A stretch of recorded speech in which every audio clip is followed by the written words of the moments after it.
Nous allons maintenant continuer pour le problème 7. Le problème 7, je vais lire l'énoncé et je vais noter ce qu'on connaît.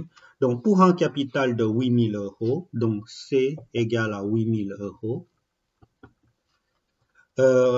placé au bout de 8 mois, N égale à 8 mois. Sa valeur acquise, V, c'était égal à 8066,8 euros.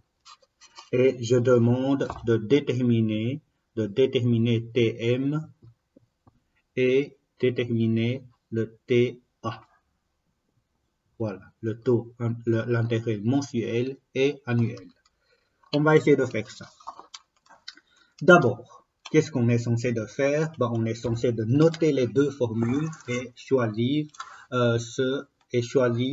la formule qu'on veut utiliser. Donc, la première formule I égale à C fois T fois N.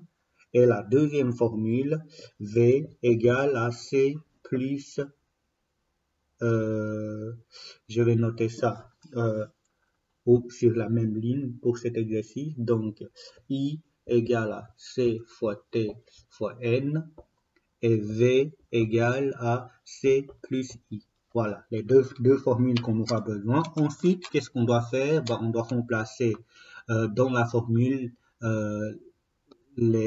par leur valeur pour pouvoir choisir l'équation qu'on pourra utiliser. Donc, I, je connais pas.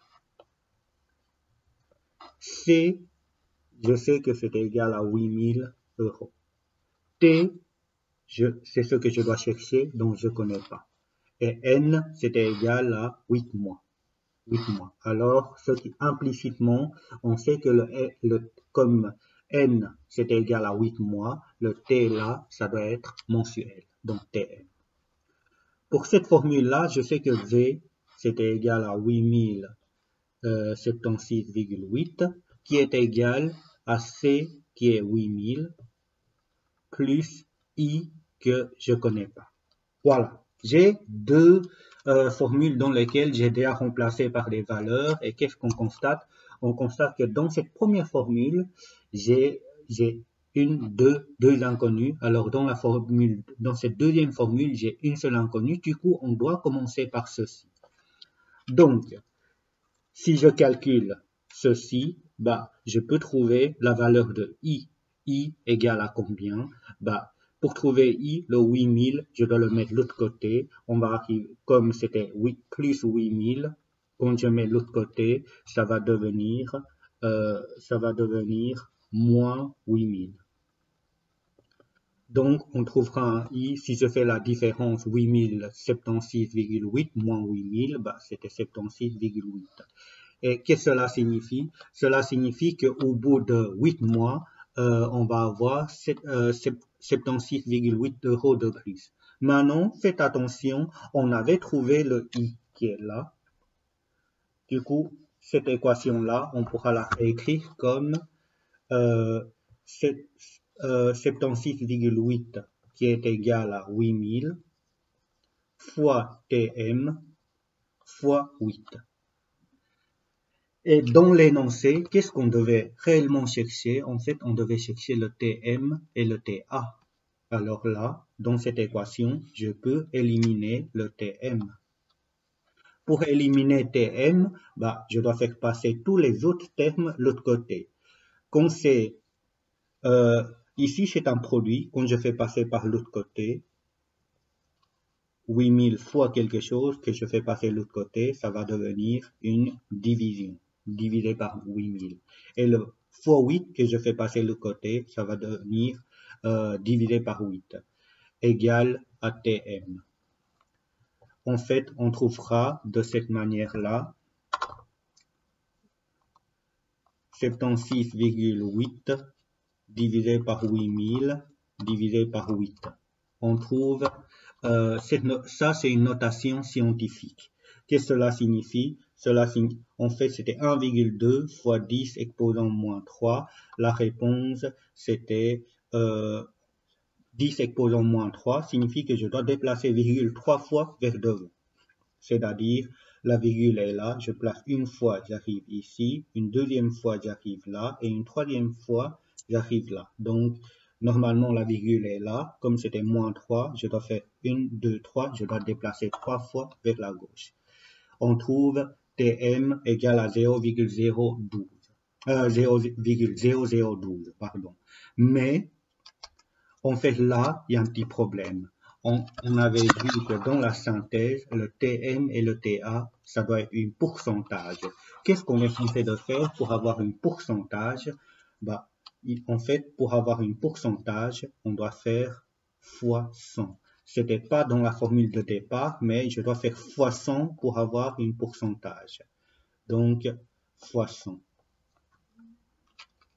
Ce qui signifie que le Tm, c'était égal à 0,0012 fois 100, bah 0,12, et là, je peux mettre un pourcentage, puisque j'ai multiplié par 100. Ça, c'est ce qu'on avait fait, au tout début de l'année, où on avait essayé de passer d'un nombre décimal en pourcentage, et on avait noté que pour passer d'un nombre décimal en pourcentage, je dois faire fois 100. Ensuite, GTM qui était à trouver. Pour trouver TA, bah, qu'est-ce que je dois faire? Bah, je sais qu'une fois GTM, pour trouver TA, je dois simplement faire fois 12.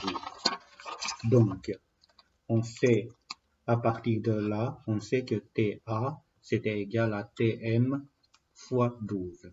Et TM, c'était 0,12% fois 12. On sait que déjà c'est un pourcentage. Le pourcentage là, je recopie avec la calculatrice. On est censé simplement calculer 0,12 fois 12. Le pourcentage, je ne mets pas puisque je les ai déjà mis. Donc 1,44. Voilà. De cette manière-là, on trouve TA et TM. Et c'est ce qui a été demandé par l'énoncé. Dans la conclusion, vous devez donc noter TA égale à, donc le taux annuel c'était égal à 1,44% et le taux mensuel c'était égal à 0,12%. Voilà, ça c'était pour le problème 7. Je vais encore faire un dernier problème et après vous pourrez essayer de faire exactement la même chose pour les autres qui ne sont pas demandés, pour les autres que je n'ai pas fait ici avec vous. C'était le 9. 9, qu'est-ce qu'il nous dit? On nous demande de déterminer le nombre entier des mois durant lequel il faut placer. Donc, déterminer le nombre entier du mois. En fait, on vous demande de déterminer le N, la durée. Et quelles sont les informations qu'on vous donne? On vous demande qu'il faut placer un capital C de 6 000 € pour un taux mensuel de 0,12, pas 0,12, pardon, 0,15%. Et pour recevoir un intérêt de 135 €. Voilà. Donc, pour ces énoncés-là, qu'est-ce qu'on est censé de faire? Bah, c'est toujours la même chose. Je vais commencer par noter les formules que j'aurai besoin. I égale à C fois T fois N et V égale à C plus I. Voilà. Ensuite, je remplace par ce que je connais. I, je connais. 135 €.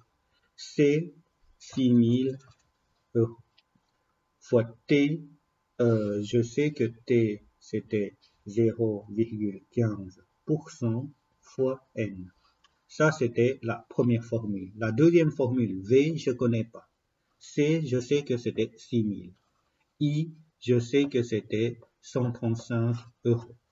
Du coup, là, qu'est-ce qu'on constate? On constate que dans cette première équation, nous avons une seule inconnue. Dans la deuxième, pareil, on a une seule inconnue. Dans toutes les deux équations, on peut l'utiliser. Maintenant, pour savoir quel des deux on doit utiliser, on doit regarder qu'est-ce qu'on nous demande de calculer. On nous demande de calculer le N. Du coup, c'est celui-là qu'on doit utiliser, puisque ça nous permet de trouver la durée. Alors, la valeur acquise, on ne l'avait pas demandé dans l'énoncé. Du coup, ça, on n'a pas besoin de le faire, même si on peut le calculer. Voilà, je vais calculer ça. Donc, Je sais que pour calculer ceci, je dois avoir 135 qui est égal à 6000 fois 0,15. Le pourcent, il faut indiquer divisé par 100 fois n. Alors, le but, c'est de trouver le n. Je vais mettre le n. Si je voulais trouver le n, tout ça, je dois le faire passer de l'autre côté. Et pour faire passer de l'autre côté, qu'est-ce qu'on est censé de faire? 6000 fois, comme c'est un produit, quand je mets de l'autre côté, ça va devenir une division. Voilà, divisé par 6000, puisque là, c'est un produit. 0,15, là, de nouveau, c'est fois 0,15. Quand je fais passer le côté, ça doit être divisé par 0,15. Divisé par 100, quand je fais passer l'autre côté, là, c'était devenu fois 100. Et si je calcule ceci, j'aurai donc la réponse. On va essayer de voir. Donc, je dois faire 135 divisé par 6000, divisé par 0,15 et fois 100. Je trouve 15. Donc, je trouve 15. Et là, pour donner une conclusion, en fait, on peut dire que la durée de placement est 15. Mais comment on doit faire pour choisir l'unité, si c'était mois ou l'année? Ça, je sais pas, mais il faut regarder l'énoncé. En fait, dans l'énoncé, ce qu'on nous donne, c'était le taux mensuel. Et on avait utilisé le taux mensuel ici, ce qui signifie que le N qu'on avait calculé, ça doit être des mois, pas des années. Voilà. Ça, c'était la solution pour le problème 9. Maintenant, je n'ai fait 3, 5, 7 et 9. Vous devez faire les autres énoncés. Et dans la prochaine vidéo, je vais aussi vous préparer les corrections des exercices que vous devez faire. Mais bien sûr, avant d'y aller voir cette vidéo-là, vous devez essayer de faire ces exercices. Encore, remarque importante, c'est que ces matières qui n'ont pas été expliquées en classe, c'était quand même, je le considère quand même d'être vu pendant le confinement. Donc, je vais plus revenir en cours. Si vous avez des questions, n'hésitez pas à me contacter par mail, puisque ce sont des matières que je dois vous interroger un jour ou un autre, d'abord de manière formative et puis de manière certificative qui comptera pour l'examen. Voilà, courage!